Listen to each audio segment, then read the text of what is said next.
Nang naglalakad na siya sa loob ng kuweba, ang paligid nito ay napapalibutan ng mga ilaw. Napaisip naman siya kung gaano ba kalala ang lugar na ito, at napakaraming mga tawang na stuck dito at hindi na makalabas. May nakita pa siyang isang lagusan sa katapusan nito. Kaya tinungo na lang niya ang napakalaking silid na ito. Habang naglalakad ay napansin niya ang nakatayong bato sa kanyang harapan kaya't siya ay napahinto. May nakasulat naman sa batong ito, kinakailangan niyang putulin ang kanyang mga kalaban na hindi ginagamit ang Sword Aura, at pag hindi naman siya nagtagumpay sa loob ng time limit, ay mabibigyan siya ng pagkakataon sa susunod na 10 araw. At kung handa na siya ay tumayo sa loob ng Crimson Circle. Napaisip naman ang prinsipe kung bakit 10 araw lang. Kinakailangan din naman niyang kainin ang mga grain balls na ito habang siya ay nandito sa loob ng kuweba. Kaya't pumasok naman agad ang prinsipe sa bilog at hindi na niya papatagalin ang lahat para wala siyang masayang na oras at magsisimula na ito. Napalingon naman agad ang prinsipe at mayroon siyang nakitang kakaiba. Bigla namang nagsilabasan ang napakaraming mga dami na nakapalibot sa kanya. Ang mga dami na ito ay parabang may nakaguhit sa kanilang mga katawan. At napaisip naman ng prinsipe na ito ang dapat niyang itarget kung nasaan ang mga pulang marka. At sinimulan naman niyang pagpuputulin ang mga dami na ito gamit ang kanyang espada. Napatingin naman siya at nagpag-alaman niyang sobrang dami pa nito. Kaya't hindi naman mapipigilan ang ating bida, pinagpatuloy niya ang pag-atake sa mga ito, sa kahit na saang direksyon niya ito makita. Sumusugod siya ng sobrang bilis at sobrang lakas. Napaisip naman ang prinsipe na matitibay din pala ang mga manikang ito. Napalingon na naman agad siya at nakitang mayroong papalabas galing sa baba, kaya't nabugulat na lang ito. Hindi niya dapat ito hayaang bumagsak, kaya't sobrang bilis niyang pinagpuputol ang mga ito. May lumabas naman sa gawing kaliwa niya at pinuntahan naman niya agad ito. Pinagpatuloy naman niya ang pag-atake. Napaslide siya at nakita ang pinakahuling dami, kaya't napasipa siya sa sahig para bumilis ang kanyang paglipat. Sobrang bilis ang kanyang paglipat patungo sa ulo nito. At pinutol na nga ng prinsipe ang ulo nito. Nang mapalingon siya ay nakita nito ang mga basag na katawan ng mga dami, at napaisip pa ang prinsipe na muntik pa siyang makapaghintay ng 10 araw pa dahil lang sa isang iyon. At mukhang imposible na matapos niya ang unang trial gamit ang kanyang skills bago pa siya bumalik sa nakaraan. Mayroon namang napakalaking lagusan sa kanyang harapan, at napansin nito ang batong may mga nakasulat. Sabi ng isa na natapos niya ang trial ng 19 na ulit, ang isa naman ay 16, ang isa naman ay 37, napansin naman ang prinsipe na ito ang mga isinulat ng dating mga heavenly demon. Pahabol pa ng isa dito ay 6 na beses lang niya itong inulit at sinabi pa niya na siya ang pinakamalakas sa lahat. Ngunit napansin naman niya na sa kahuli-hulihan ay may pamilyar na sulat at ito ay sulat kamay ng kanyang ama. Mga tanga, sabi naman ng sulat nito. At kahit na hindi naman nagkakamali ang kanyang ama sa kanyang mga sinabi, ay hindi pa rin siya makapaniwala na minaliit nito ang kanilang mga ninuno. Sa pagpasok nito sa kasunod na silid, ay napansin nito ang napakaraming sandata na iba't ibang klase. Sa gitna naman ay mayroon pang makikitang Crimson Circle. At sa katunayan na napakaraming iba't ibang mga klase ng sandata ang nandito, ay masasabing ang mga pagsubok dito ay siguradong may paggagamitan ng mga ito. Tumingin naman agad siya sa isang bato, at tinignan ang mga instructions dito. Kailangan niyang kumuha ng sandata sa pader, at gamitin ito para hatiin ang bato sa loob ng 1 oras at pwede itong gumamit ng Sword Aura. Pag hindi naman siya umabot sa time limit, ay mabibigyan pa siya ng pangalawang pagkakataon pagkalipas ng 20 araw, at kung handa na ito ay tumayo na siya sa loob ng Crimson Circle. At tumayo naman agad siya dito, nagpakita din naman ang bato sa kanyang harapan, at inihanda na niya ang kanyang espada.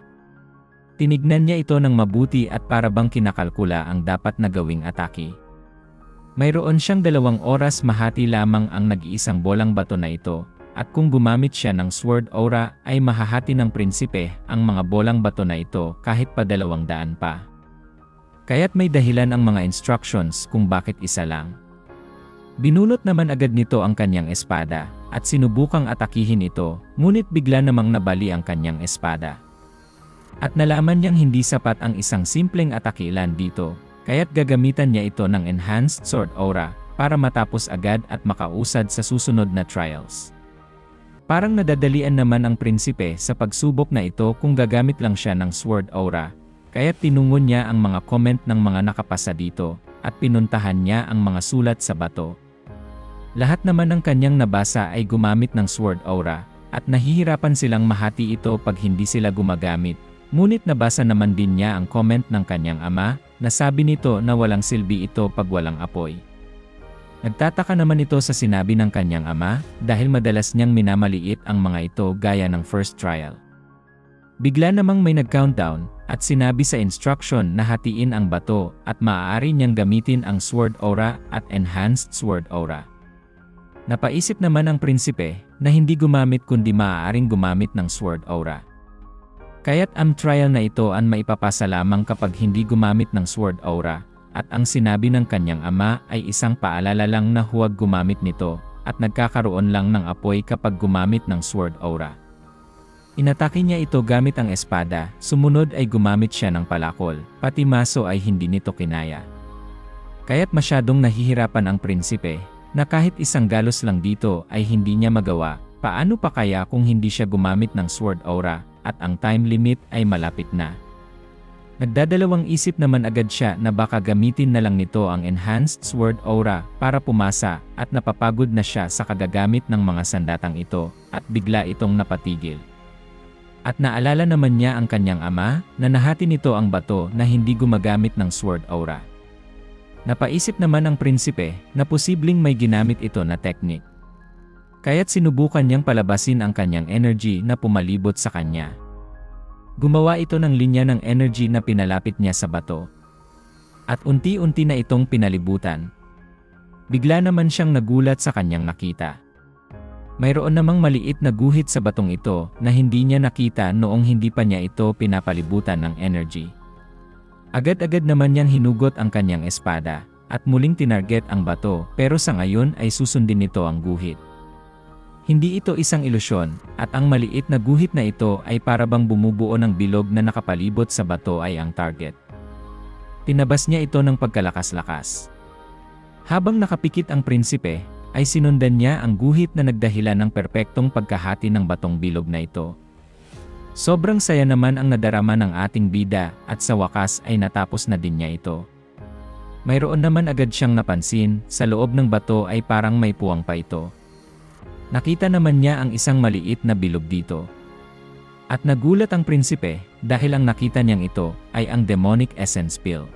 Kapag ininom ng Demonic Human ang Demonic Essence Pill, at ito ay marunong na ng Demonic Martial Arts, siguradong makakakuha ito ng napakadaming energy. Kung hinati naman ng prinsipe gamit ang Sword Aura, ang batong bilog na ito, malamang sasabog ang Demonic Essence Pill dahil sa apoy na magagawa nito. At masaya naman ang ikalawang prinsipe, dahil ito ang reward sa makakahati sa bolang bilog na hindi ginagamit ang Sword Aura. Kaya't nagpasalamat siya sa kanyang ama at nabasa nito ang kanyang comment sa bato. Ginamit naman niya agad ito at nag-circulate siya ng energy. Hinay-hinay niya itong pinasi-circulate sa buong katawan hanggang sa mapunuan na niya ang lahat ng energy na kinakailangan ng kanyang katawan. Nang matapos na ito ay idinilat niya ang kanyang mga mata, napatayo ito ng hinay-hinay.